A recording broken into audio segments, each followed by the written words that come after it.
Hello and welcome, as we are focused in here on the planet of Dacia, which, as mentioned, has been quite a bit of interest for everyone recently. That's right, this planet with the white whale that I know is like dark blue and its icon color, it's fine, is going to be a point of interest for this upcoming faction turn.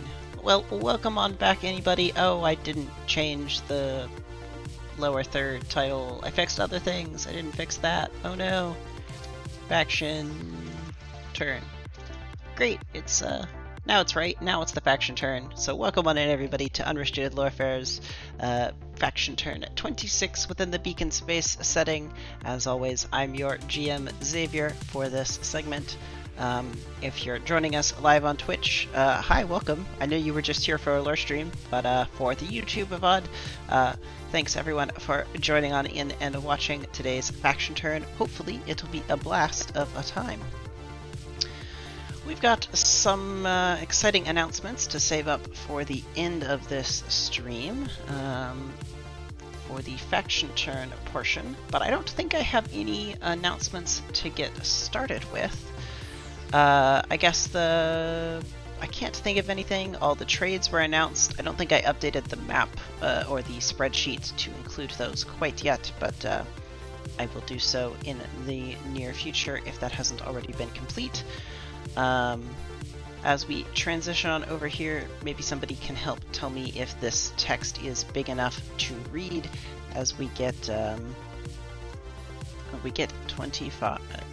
As we get ready to take care of this faction turn. I could have made these things in advance, but I did totally forget, so it's fine. Let's shrink that one, by the way. And go ahead and fix these tables. All the borders, great. So, I didn't put the order in advance, so we'll be doing it live, as I do every so often. But, yeah, let's go ahead and get started. Does that need to be a little bigger? Okay. I go... wonder if... does that help at all? I will be talking through everything I changed, but hopefully it's hard to tell in my preview window if it's actually big enough or not. Cool. Well, I'll go ahead and get started. We can always adjust in the future if needed. Cool. Let's get started then with the first faction, this faction turn. Who is the Starlit Court? I don't remember if this is the first time they've been first, but I know they often consider themselves to be fairly slow in turn order. Something that I don't recall if it's supported by the faction stats, but I'm sure Kit from the Dahora Fai can correct me if I'm wrong. So the Starlit Court are going to start things off as they take the Expand Influence action, and we give them their income. So let's go grant them their 5 faction credits right away, bringing their balance from 28 up to 33 faction credits. Works out fairly nicely for them. As we said, they're going to be expanding influence, so that'll be something we'll have to go double check the planet they're doing that on in just a moment, because they actually need to move a strike fleet to the planet first. So they're going to take one of their strike fleets that is currently located on the planet of Tellus, this one right here. And it's going to move itself over to Dacia, a planet of perhaps focus for our faction turn today. That's going to cost them 1 faction credit to complete that move, as the strike fleets cost 1 faction credit to move up to the year 2 hex limit by default. They're then going to spend 1 faction credit to build a 1 HP BOI on Dacia, and there's only one other faction here that could potentially oppose, and it's the White Whale, and the White Whale has no mechanics to oppose a BOI expansion on the planet it currently is residing, so this is an unopposed expansion for the BOI. So let's go ahead and get the Starlit Quartz BOI added, and I can remove their purchase sickness from the asset they bought last turn. So this adds a 1 HP base of influence on to Dacia. Do it that way. It would help to click on the thing and not tab into the new page. So that's going to cost them 2 faction credits after they complete those 2 actions, bringing them down to a balance of 31 faction credits. That does complete the goal they would have set this turn of Expand Influence, bringing their XP up to a total of 12. Congratulations to them.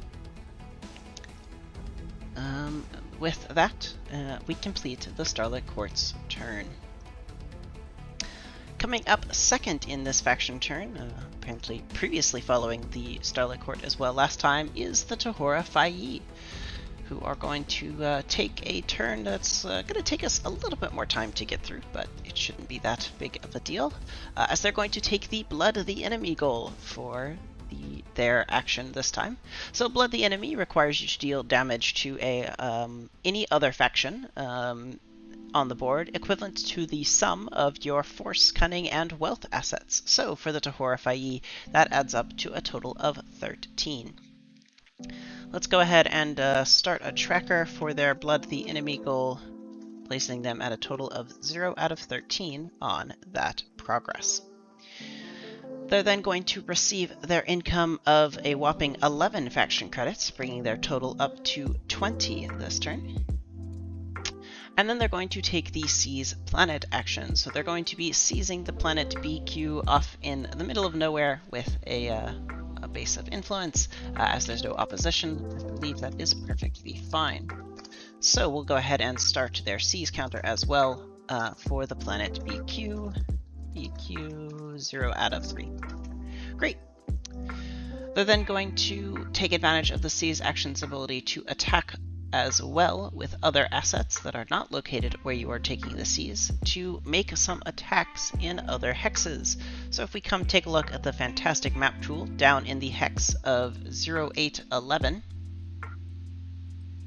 there is an attack being made with the Black Gorab. That's right, one of these is a destroyed strike fleet that was hanging around for any lore creation needs, so we'll remove him this turn. So the Black Gorab is going to make an attack against the Agumala Syndicate strike fleets located here. Likewise, there is a strike fleet of the Tahora Fayi on Tellus, the Waka Huara, or I have totally mispronounced that, and I am moving on, against the Agumala Syndicate's assets located here. This is the Rites of String strike fleet that they recently acquired from the Children of the Vein, which we just covered in the lore stream. So, I need to... Apparently, chat is saying the BOI can't seize. Which may be a mistake on my part then.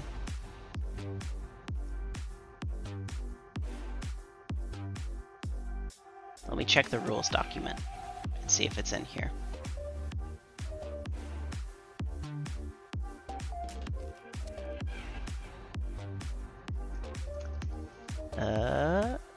That's not how you spell seize.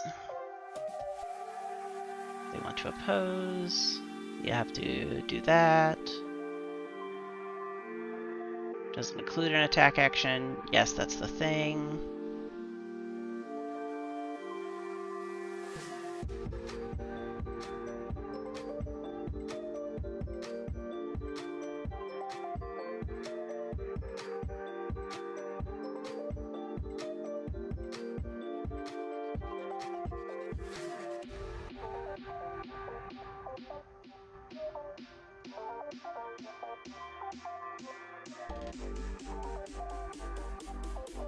Was it there and I just missed it? Oh! I'm apparently blind when I double-checked the rules.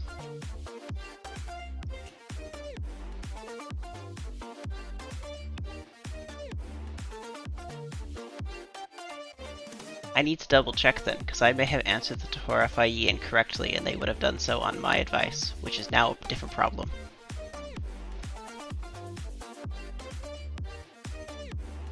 Please hold.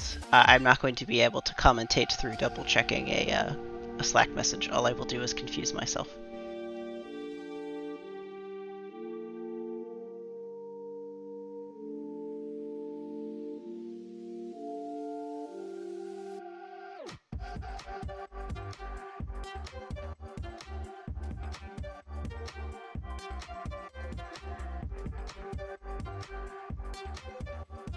Okay, that wasn't the discussion about BOIs we had. I don't see it in there, but it may have been in a faction channel that I answered this question. Okay, that's going to take far longer to do the thing. I think your siege just fails to trigger, but the attack itself probably continues. Yeah, so the seize action includes the attack action, so I'm fine to say your other attacks continue. It does agree that I think then that the seize tracker shouldn't start. But I did want to double check that this wasn't on my advice, because if we can find that, then we have a different problem, because I told you a inverse to what the rules document says, which I'll have to figure out how to resolve. But we just won't start the seize tracker for the moment, and we'll, if we need to discuss this further, we can figure it out post-stream, where it will be easier to have a more in-depth conversation rather than doing this live. So, we just won't start the seize tracker. I should go over to this thing then, and put a strike through that, before I forget. There it is. Okay, but the attacks still go, because I agree that those are part of the seize action. Even the seize action includes the attack action, so not a problem. I'm sure you can get another asset out there in the near future. Anyway then, let's go ahead and run these two attacks for the Tahora Fayi then.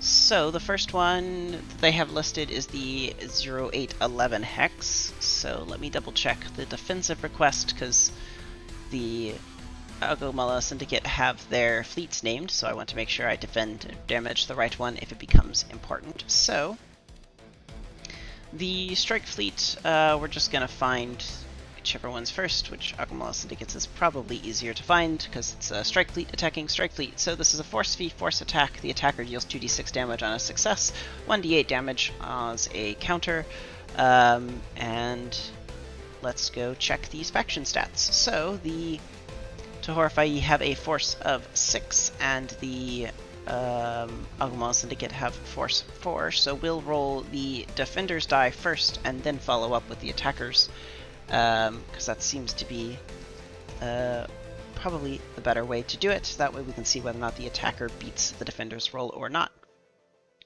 So, starting off with the D10 plus 4 for the Agumala Syndicate defending in the Hex here, they have rolled a 12. I have just noticed that roll 20 is fairly small. Let's zoom in a little bit there. Hopefully that's better. And now for the attack, a D10 plus 6 for the Tahora Fayi, who have rolled a 15. That makes this attack successful, meaning that 2d6 is the damage roll. With a damage roll of 10, that is going to destroy the Strike Fleet that is defending, which was the Aetherius Squadron. So go back over to the spreadsheet. Let's track these down. So defended by Aetherius Squadron. So it's a D10 plus 4 versus a D10 plus 6 versus a D10 plus 4, excuse me, versus D10 plus 4, which resulted in a 15 versus a 12. Success.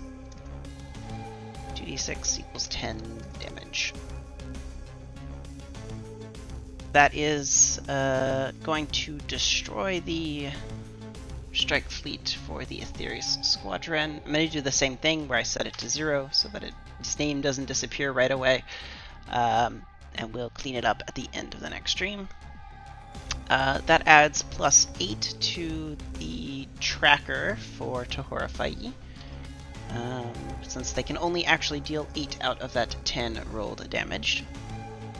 So we'll move on to their second attack then, which is still a strike fleet defending and a strike fleet attacking, so it'll be the same rolls.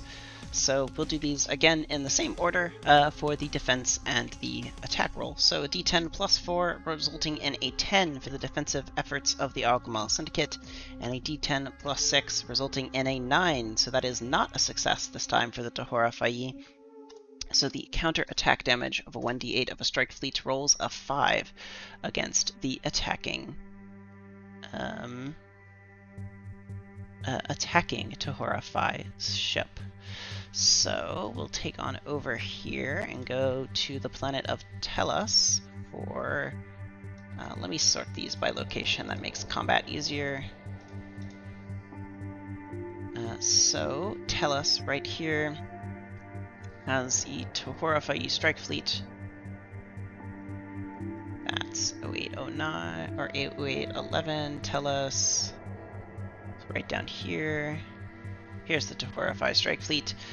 So it takes 4 damage. That looks like it's going to destroy the Wakahora, putting it down at 0 on its counter. It had 4 health remaining. Does Agumala have a Blood the Enemy goal?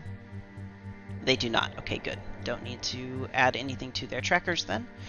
So that destroys this strike fleet, but the Agumala one here survives. Alright, that covers the 2 attacks for this. Now we just have some movement requests. So a part of this movement has now been invalidated as the Wakahora has been destroyed. So let's go strike through that and replace this with the correct cost. So it now costs 1 faction credit, as only the Black Orb is able to move to Dacia. So that'll cost 1 faction credit. There's a second move being activated. There's a shipping, covert shipping asset located on Dine that is activated to moving one of the Tahora Fai distorted lens from Lagan to a different planet destination. It is actually moving it over to Dacia to appear next to the whale. So that'll cost an additional faction credit. So 2 faction credits total of a movement cost for the Tahora Fai takes them down to a balance of 18. And that resolves those portions of their turn. The next thing they're trying to do then is take the Revise Charts action to try and change Saren's bioengineered biosphere to the engineered version. That's a DC 14 Revise Charts roll, and so their constellation bonus is a +7 to this D10 roll. So let's see if they succeed here with a D10 +7. An 8, unfortunately, is not going to be a success for them, so not a success in changing that around, but that's alright this time. They can always try again. So failure, 8, and I've just noticed I didn't add in these, so this is defended by Rites of Spring. D10 +6 versus D10 +4. Which resulted in a 9 versus a 10.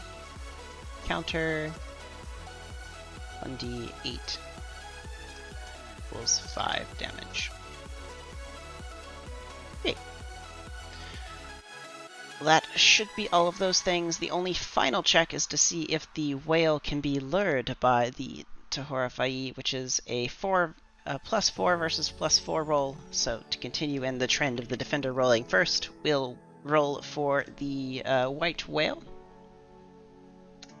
And that'll be a 7 for the whale to defend against this lure. And let's see how the Tohorafai do on their lure. Well, a 14 doubles the defensive efforts of the whale, so that'll at least mean if the whale goes to move, it'll be going to a specific direction indicated by the Tohorafai, who would be bringing it towards 0609 Daine. We do get a note to check their goal, just in case they had completed it, but 8 out of 13 unfortunately does not quite do it. That resolves up the Tohorafai's turn, as we get to move along to who's next in this faction turn. Which that comes down to the Children of the Vein. Oh, that's funny. They were 7, 8, and 9 last time, and this time they're 1, 2, and 3. That's a weird occurrence. But we'll go ahead and get started with the Children of the Vein, who are keeping their goal from last time entirely unchanged as Blood the Enemy. They're going to collect their income of 10 faction credits, and then they're going to take the attack action. So plus 10 to the Children of the Vein brings them to a total of 14. Now they have a few things to resolve out before they do some attacks. So the first thing we're going to do is they're going to activate an extended feeder asset of theirs currently located on Moss. They have 2 of them here to move a grav tank formation located on that same planet to the Tellus system, costing them 1 faction credit. The Pirate BOI does trigger from the Tohorafai located here, but that cost is negated by the Children of the Vein's bank. The second thing they're going to do is take an action to move their strike fleet located here on Heliocytus using Tellus's Ruins effect, allowing it to always be targeted by assets that can move, to go ahead and take this strike fleet and arrive on Tellus as well. This time the bank has already been used, so the 1 faction credit additional charge to Tohorafai is needed. The final thing they're going to do is heal up their bank to 8 out of 8, so let's go resolve those 3 things before we manage any attacks. So those costs and total, I said, we're going to come out to 3 faction credits, taking them down to a balance of 11, and granting the Tohorafai 1 additional credit, taking them up to 19. So on Heliocytus, or Moss, whichever one I find first. Here's Heliocytus. There is a strike fleet that is moving to Tellus. And then on Moss, which must be further down, there is, on Icaros, that's the Ascent planet, there is a Gravitech. No, it is Moss, isn't it? Yeah, I was right the first time. They're in the same system. Wow, I should trust my instincts. This is also moving to Tellus. So that wraps up those 2 movements, resulting in the completion of those requests. So now with everything located on Tellus, let me go ahead and resort this, just so that I can find things easier. There are now 4 attacks being made against the Amelhart Institute by the Children of the Vein on Tellus. They are starting with a grav tank of theirs. I don't like that this doesn't have a secondary sort in place. I feel like there's some way to do that, but I will have to figure it out later. So this grav tank formation is going to make the first attack, followed up by the pre-tech infantry, then a strike fleet, then the other pre-tech infantry located on Tellus if 4 attacks are needed. The Amelhart Institute has chosen to defend in the fashion that they have listed, where they are going to defend with the counterintelligence unit first, and then the demagogue will defend afterwards if the counterintelligence unit is unable to do so. So let's go make the first attack roll for the grav tank formation is a force v force roll with a 2d10 plus 4 on a successful attack. and the Amelhart Institute's counterintelligence unit will deal 1d6 if the counterattack is successful. So Children of the Vane's force is a +6 versus the Amelhart's +4. So sticking with the same trend as last time, we'll go ahead and roll the defenders first. So we'll roll a d10 +4 for the Amelhart Institute, resulting in a 6. I think this attack is going to fail, but let's find out. Or for the counterattack, excuse me, is going to fail. So let's see with the d10 re-rolling ones once. For the I think I just need RO, don't I? For the Children of the Vane, they're going to add their modifier of +6 to this roll. That is a 13, making their attack a success, so this becomes 2d10 rerolling 1s +4 for the attack damage. That is really funny to get the same result on their attack roll damage as they did for their attack roll, but 13 damage more than wipes out the counterintelligence unit. Let's go record the results of these attacks. So this one was defended by counterintelligence unit.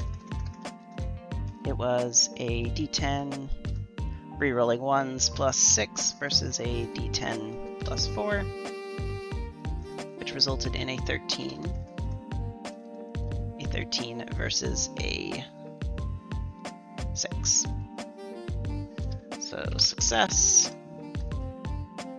2d10 rerolling 1s +4 became 13 damage.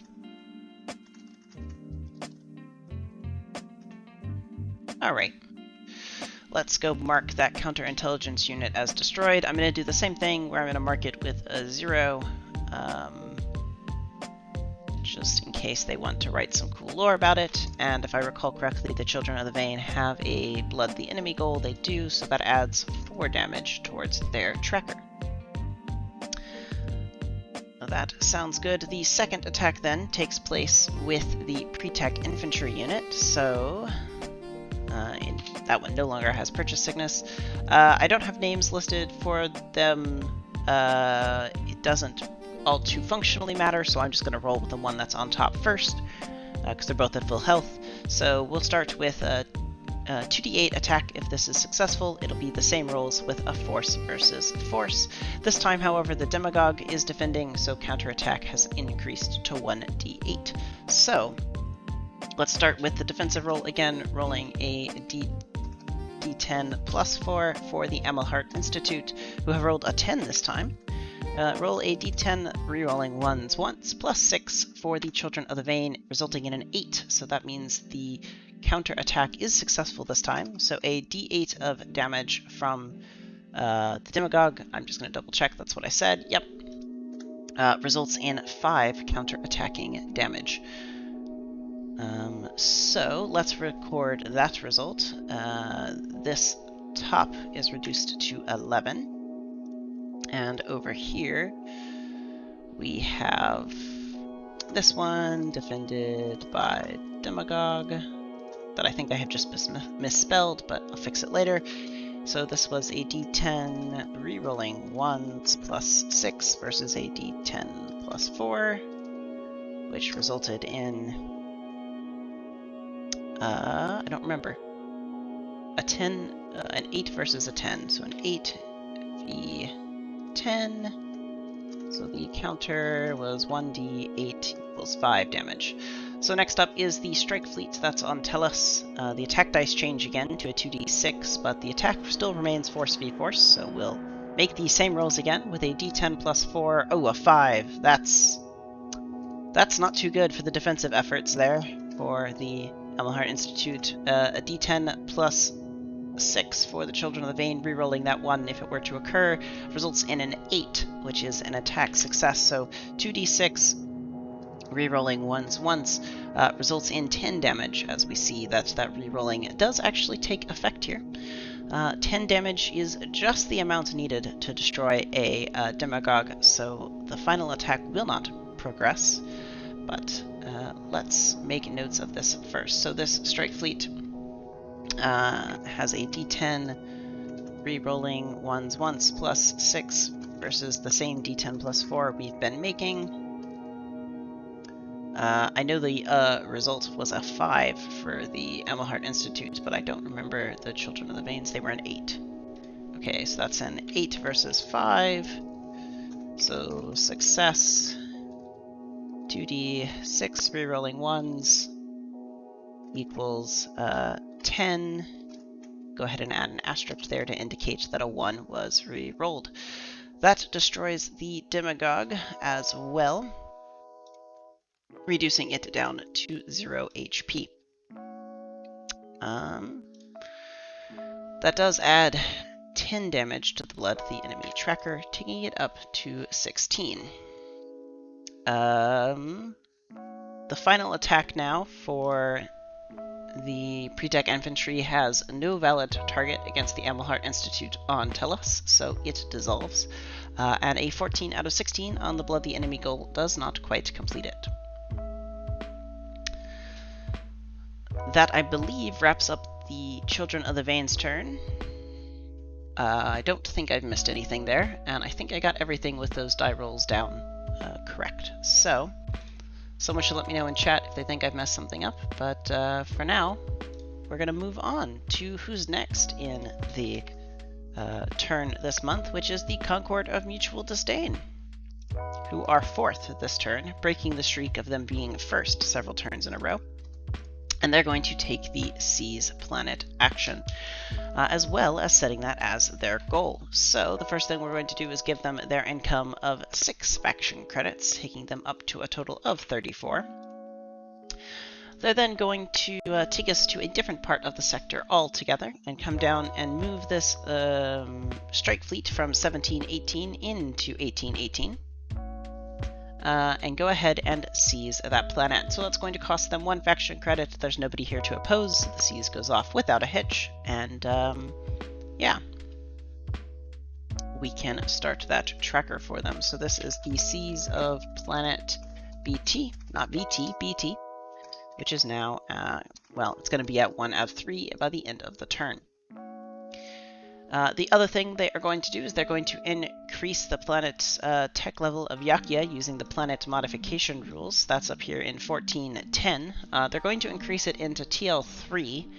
Now I have to note, as they have done, that their constellation bonus is a +10, so they literally can't fail this roll, from my understanding. But just to double check, I think it's a map modification is the easiest thing.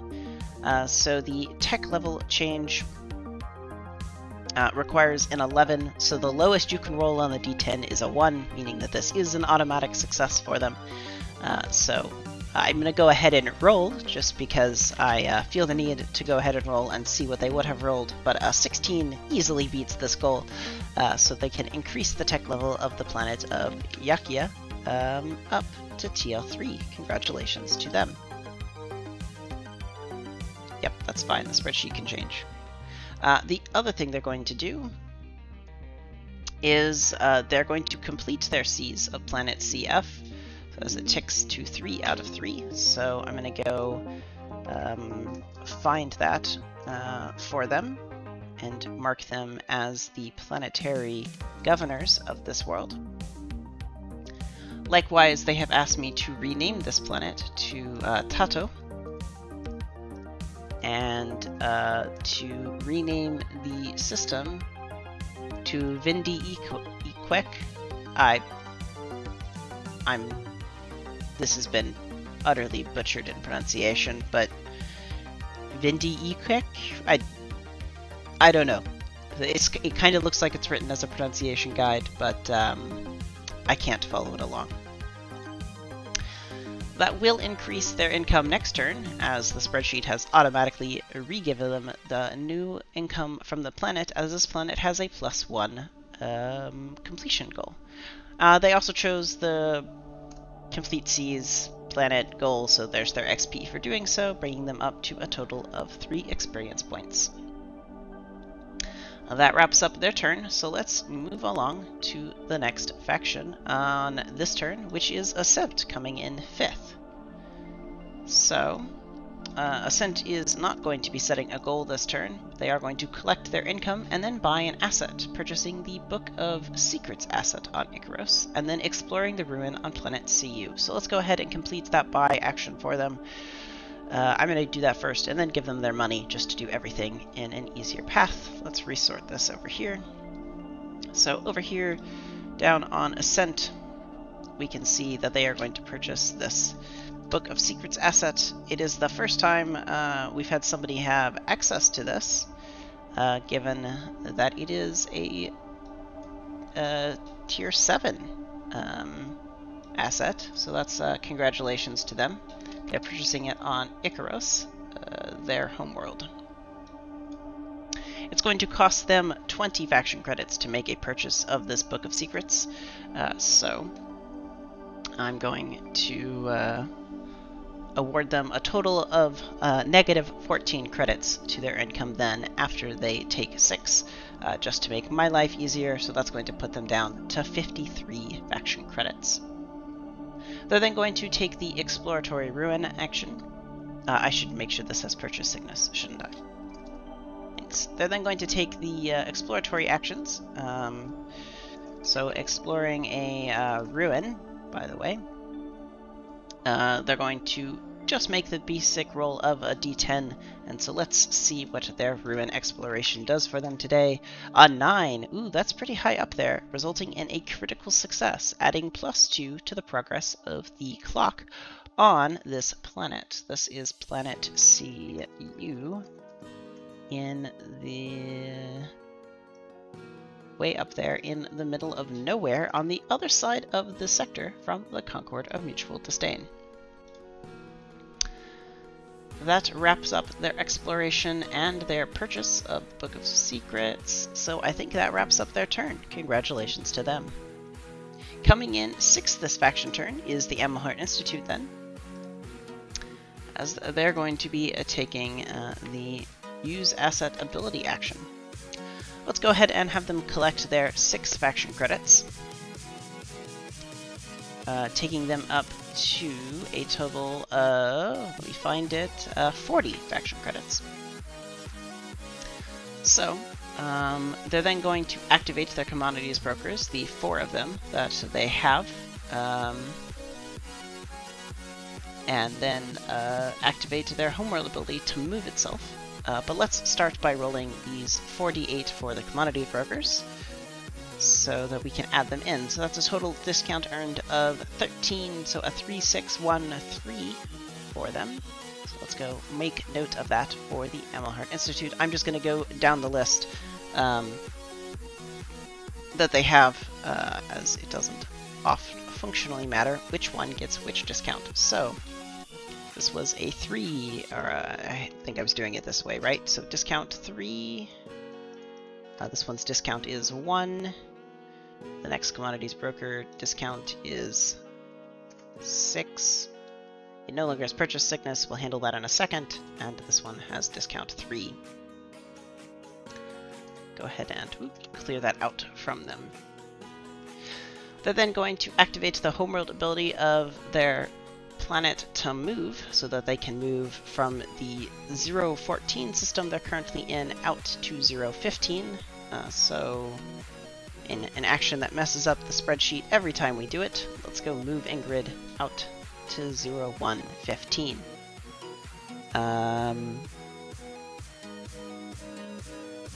Now, I believe this system is already defined.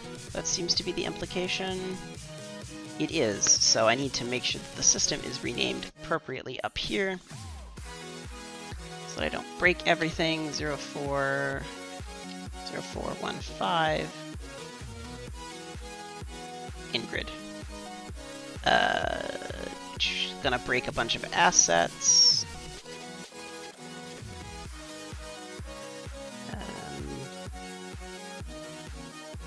That moves all of those. Is there anybody else? I think...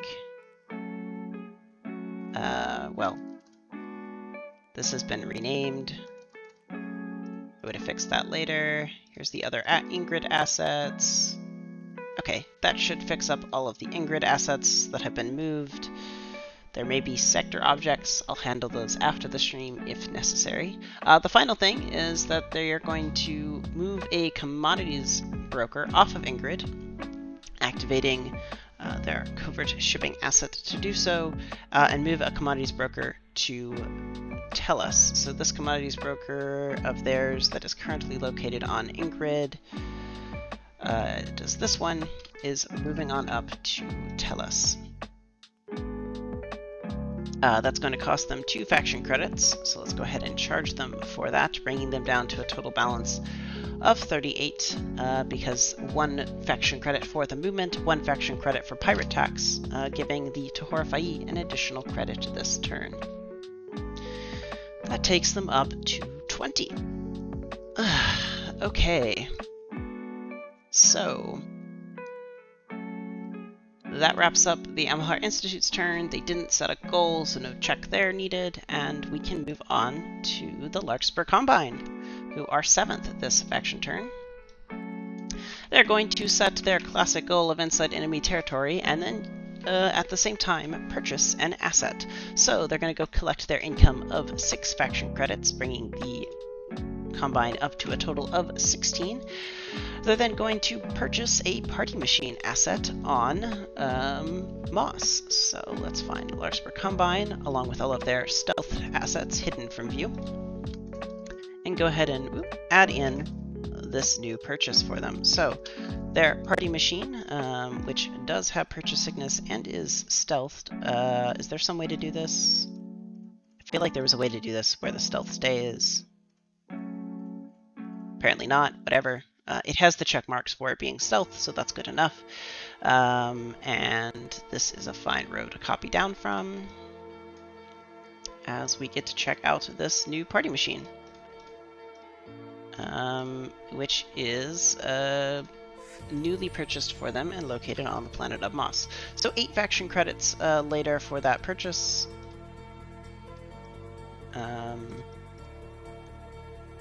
That will give them down to a total balance of 8. They're then going to take 4 movement assets and move 4 strike fleets around in the continuous shuffle that they have been known to do, taking them down to a balance of 4. So their 2 strike fleets that are currently located on Idarast are moving to Menkiraniti. The strike fleet that was previously located on Menkiraniti is moving back to Idarast, and the one on Heliositis is moving to Icaros. That moves 4 assets around for inside enemy territory, giving them a total of 2 experience points, up to a total of 8. Congratulations to them.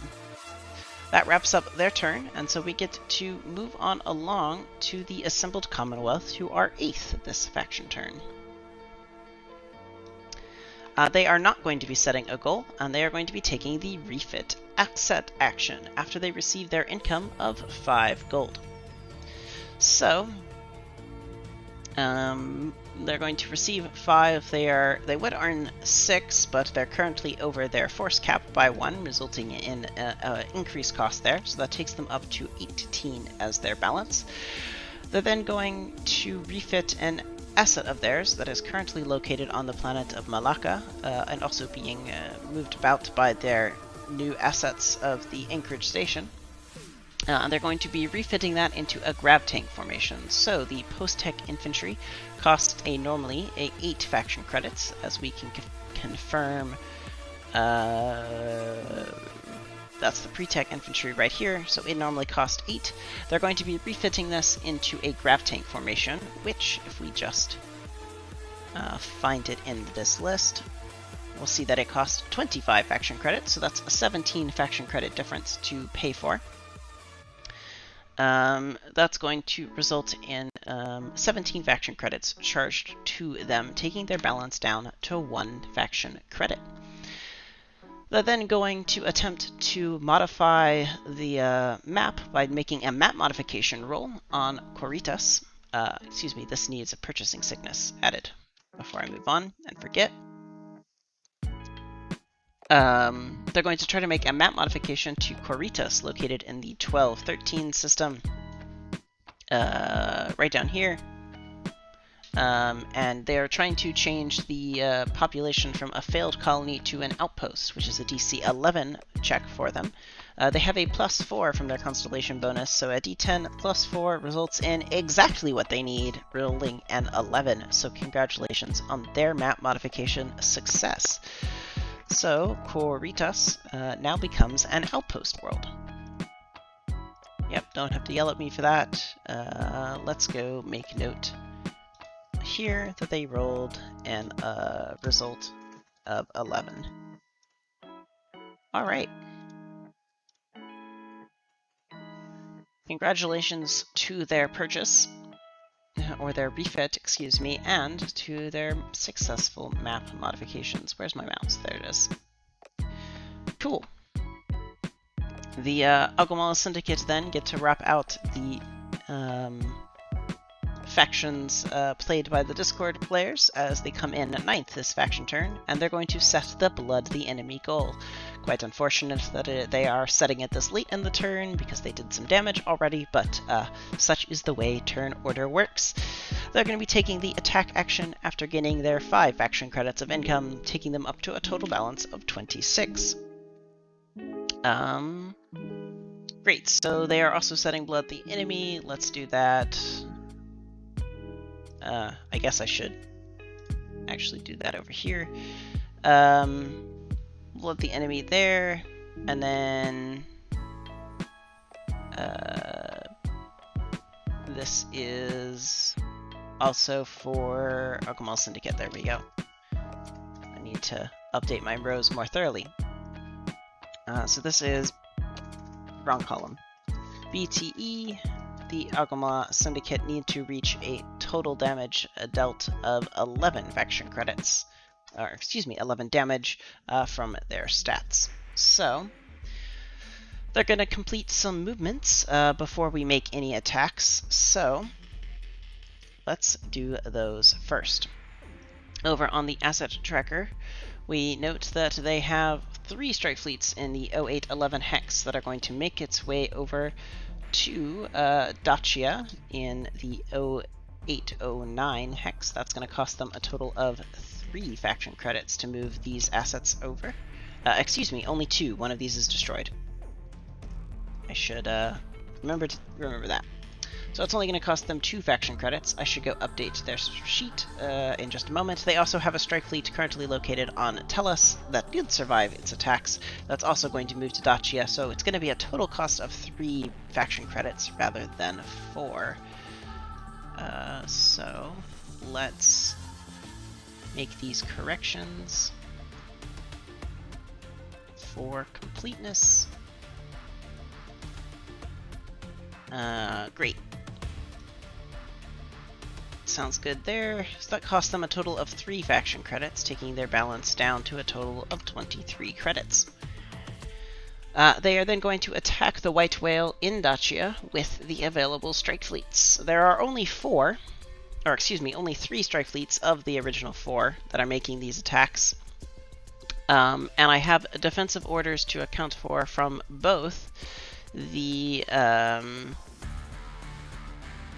Starlit Court and the Tahora Fayi. So let me find my conditionals just so that I don't mess this up.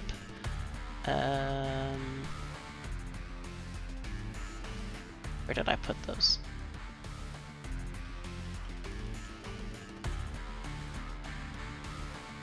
Sometimes.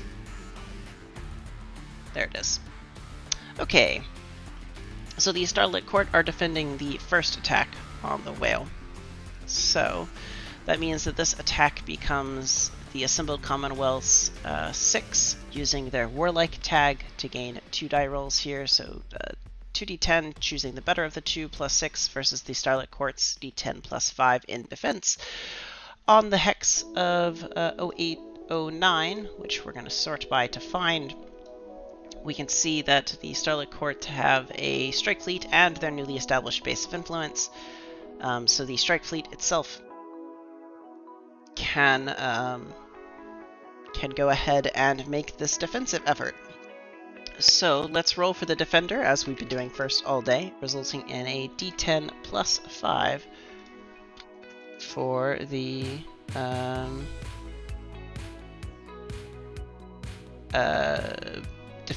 defender's roll here of the Starlit Court on the whale's behalf.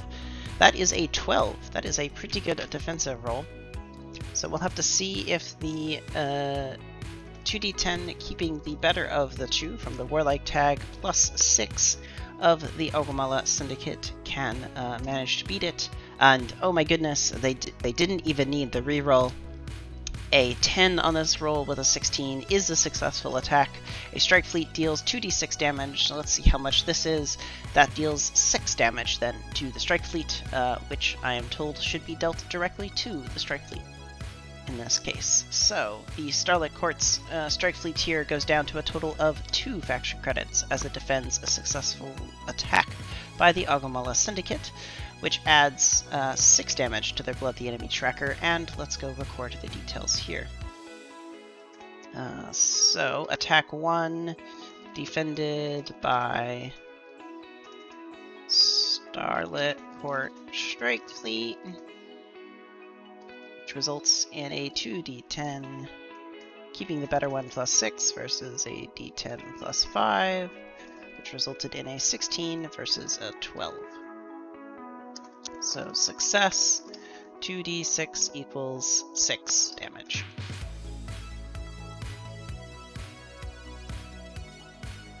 Did I mess up their modifier and pull somebody else's?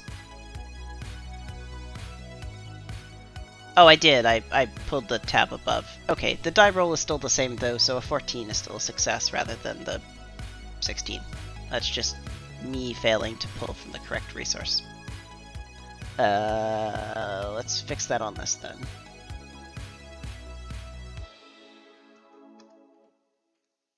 $14 then. Okay. The second attack then, I am noted, should be defended by the Tahora Fai strike fleet that is present. Hopefully one that is at full HP. So let's check the asset tracker on Dacia.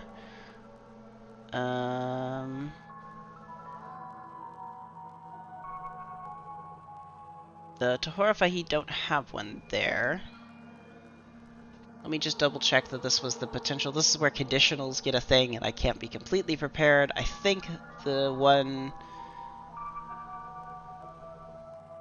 They should have a strike fleet on Dacia, shouldn't they? I thought I moved one.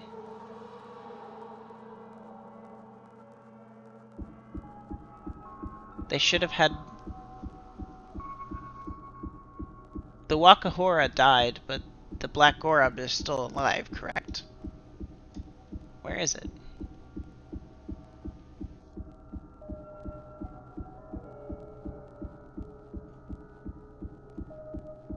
Oh, it didn't get moved.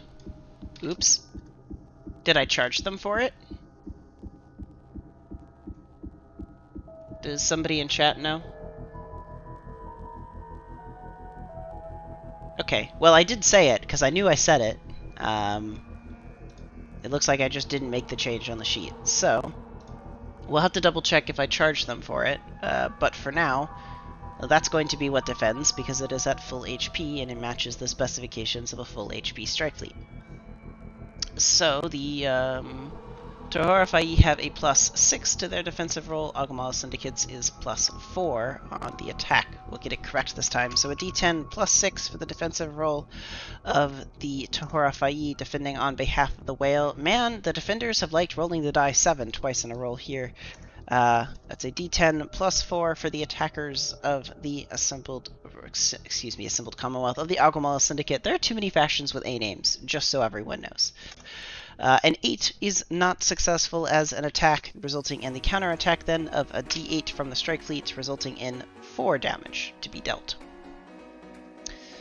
Let's go record these results. So, defended by Tahora strike fleet. Let's was a d10 plus 4 versus a d10 plus 6, which is an 8 versus a 13.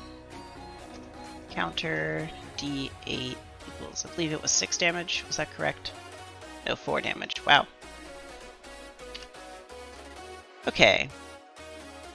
So, I don't think I was given an order for the strike fleets of Aguamala to attack. No, I was just told that it attacks. So, whichever one is third in the list, sorted by Dacia, as the spreadsheet has chosen to sort the assets, is the one that takes that damage. It looks like it is this spreadsheet. It is the it is the Viridescent Fangs, then, it looks like. That's the Aguamala Syndicate's second strike fleet in a row, taking the 4 damage, taking it down to 4 HP. Looks like the Rites of Spring will make the final attack then. So, let's double check who's defending here. Okay, so now the defending asset is changing, but it is still the Tahora Wise assets, and the defender is now becoming the Distorted Lens asset on Dacia.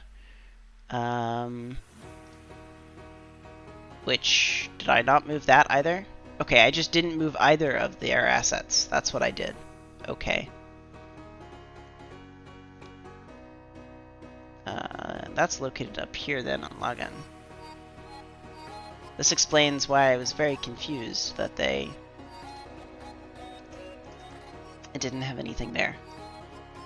So they're going to defend with that Distorted Lens asset, which has a counterattack of 1d4 if it is successful.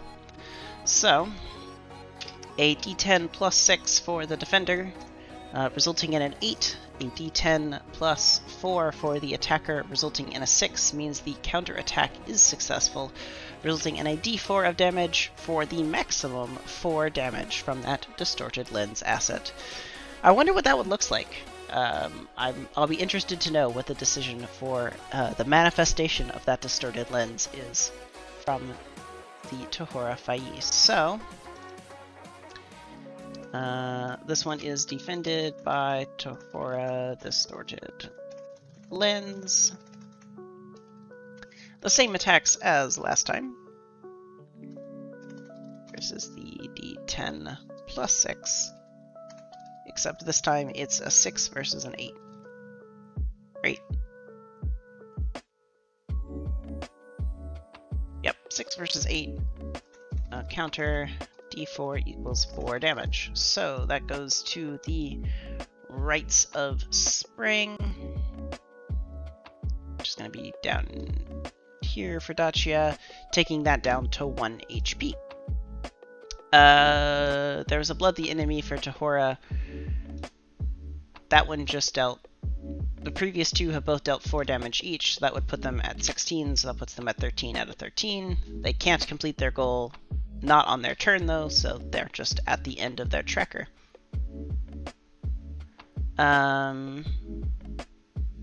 Cool. I think that resolves all of that then.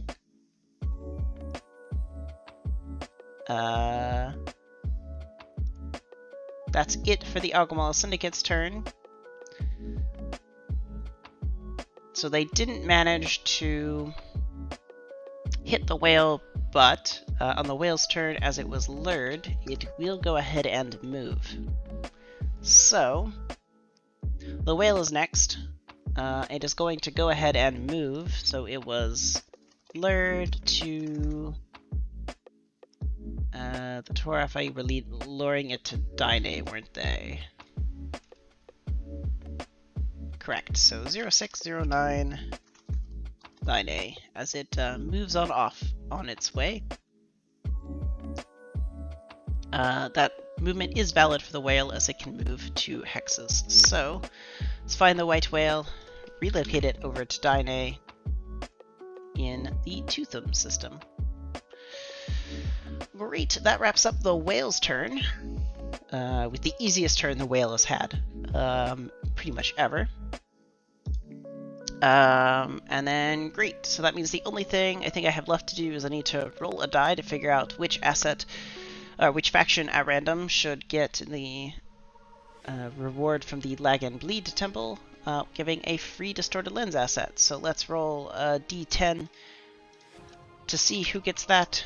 That is a 9, meaning that the Starlit Court have received a another Distorted Lens asset. So we'll come over here and let's go ahead and sort this by these things again. Coming underneath, add the Starlit Court, give them a Distorted Lens asset with Purchase Sickness, as it's just arisen, and then go ahead and force that to recalculate, and this is located on Langan. So congratulations to the Starlit Court for receiving another Distorted Lens asset. Congratulations to them.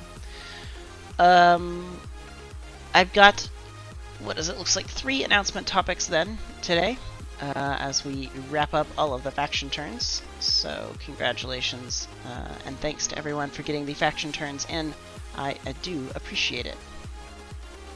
So I gotta get through my announcements here really quickly before Twitch goes ahead and starts its ad rolls. So we've got 8 minutes to get through this, so I'm just gonna bust through them with, of course, all additional details ending up on the Discord after the stream is complete. So up first, there's a council creation that's occurring. The Ascent and the Children of the Vein are going to use the new shared council rules to announce they are creating a shared council around the planet of Tellus. So if you aren't familiar, the brief thing was, here's the rules for the council government outline. They're in the Discord. You can find them if you want to read this document in more details. And there is a document available that will be shared regarding the structural details of the Tellus Council, or TTGI Council, that Children of the Vein and Ascent are forming on Tellus. I will take care of the spreadsheet modifications to support this council after the stream ends, because fiddling about with those types of modifications live never goes well. It may not be immediately afterwards, though, because I haven't had lunch yet today, so I'm going to eat and then take care of all of those things. But that's their announcement that they are forming mechanically this turn, so I'll be setting up the spreadsheet to support that in the near term. If you have any questions about how the council things work, please feel free to ask me, ask in Ping in a Faction chat channel if you need to. I'll be sure to answer them. The other announcement is I'm going to reword one of the custom tags just slightly to remove a weird interaction between what is phrased and how actions get interpreted. So when I previously phrased the Anchorage Assemblers tag, it explicitly counted towards buying assets at TL4. Well, the refit rules specify that you need to meet all of the requirements of the buy action. So to resolve the weird interaction, it's just going to be clarified that it's TL4 up to for either buying or refitting, because that's really what is intended by changing the buy level, tech level. It was a weird inter-rule relationship that wasn't intended, because there's that weird line in the refit action. So just to resolve out the weird way of resolution there, I'm clarifying the word in the Anchorage Assemblers, so the updated wording doesn't change the actual effect of the tag, it just resolves that weird interaction between the multiple different actions. Finally, I just wanted to go over and say that there have been some discussions that have been started in the Mechanics Council on some different topics, so if you're interested and you're not in that channel, ask a mod to get you the role, and that way you'll be able to see the topics that have been proposed for some discussions. So in short, those are a review of some Tier 7 assets, just to make sure that they're all reasonable. There's some discussion going on over merging refit into the buy action to help further resolve the weird interactions that I commented on, and that also pulls from World Without Numbers faction turn rules where there is no refit action. So taking some inspiration from more up-to-date Kevin Crawford actual book publications. There's this upcoming topic probably on what do goals look like, reworking goals, and or adding new ones. There's actually a goal from World Without Numbers as well that I think looks interesting to add in. A faction chooses a base of interest that they are aiming to destroy, and then receives a relatively large XP reward if they manage to do so. So that sounds potentially interesting. So we'll probably be evaluating that in the context of adding it into our game, just to, again, pull in these sort of modern rules from Worlds Without Numbers, which was released almost a year ago, but just now sort of getting the time to analyze that more thoroughly. That said, though, I think that's everything for the Faction Turn stream. Even with all of the fighting that occurred today, I'm still only just over an hour in the stream, so that's pretty nice to be. So I think I'd like to thank everyone for attending today's combo lore stream and Faction Turn stream, and I'll go ahead and mention that more than likely the next one will also be a combo, and we are tentatively looking at scheduling that for January 14th. I'll have dates posted in the Faction Reps channel, and I'll probably go ahead and start sharing them publicly. I'm not really sure why I haven't been posting them just in the Faction Turn updates as well, but all of that will be in there probably within the next day or two. If you're interested in changing factions, make sure you've got your request in before 11:59 p.m. Eastern Standard Time on December 12th. Otherwise, you'll be in the faction you're currently in for another month. Sweet. I think that's everything then. I can't think of anything else. Thanks everyone for getting your faction turns submitted. It's been great fun, and I'm happy to see all of the lore that's been created, and all of this artwork that's come about, even if we have had some hiccups recently due to the wiki being out. So thanks for joining me. I'm gonna go get something more to drink, refill my water bottle, and get a lunch. So you can have a great rest of your afternoons, and or evenings or mornings, wherever it may be time zone wise for you. And I will see you again in a little over a month's time for a stream. Oh, that reminds me.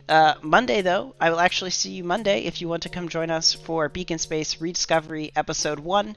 I'll be joined by two members of the Algomala Syndicate faction, Demeist, who you may know as Elish, and Interfriend, who is proxy on the server, I believe, part of the AI collective Zenith. We'll be getting ready to take flight with our rediscovery sessions, taking a page out of the Iron Sworn Starforged rules, so hopefully you'll be able to join us for that, and if not, the VODs will be available shortly afterwards. So thanks everyone. I'm gonna leave you with some fun tunes on the way out, and I will see you all again in a month's time. Bye everyone!